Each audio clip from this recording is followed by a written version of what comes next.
اچھا، آپ دوستوں کی اطلاع کے لیے موقر وفد جو ہے، جو کہ بہت بڑی شخصیات ہیں ساری ہماری کی دینی، روحانی، مذہبی، اور خاص کر تحریک لبیک جس فکر اور جس نظریے کو، اسی نظریے کے یہ پاسداران ہیں۔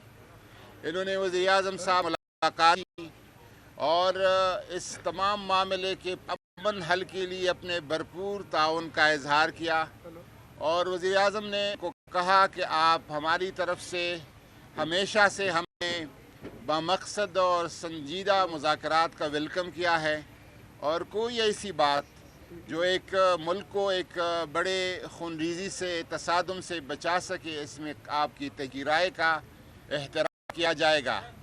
اب انشاءاللہ تبارک و تعالی یہ وفد حکومت سے بھی 12 رکنی کمیٹی بنا دی گئی ہے۔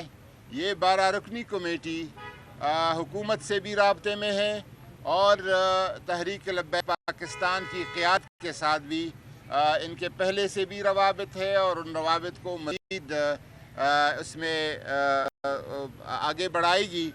تو انشاءاللہ تعالی ہم پر امید ہے اللہ تبارک و تعالیٰ کی فضل سے کہ ایسی شخصیات کی آمد کی وجہ سے اور شراکت کی وجہ سے بہتری کی فضا بن جائے گی۔ بہت شکریہ۔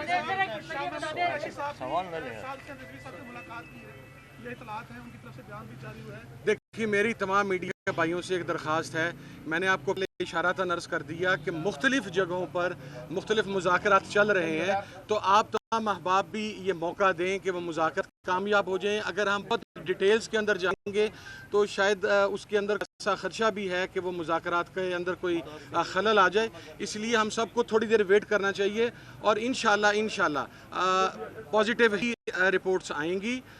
حکومت نے یقین دہانی کروا، میں نے آپ کو عرض کیا کہ ٹارچر نہیں ہوگا۔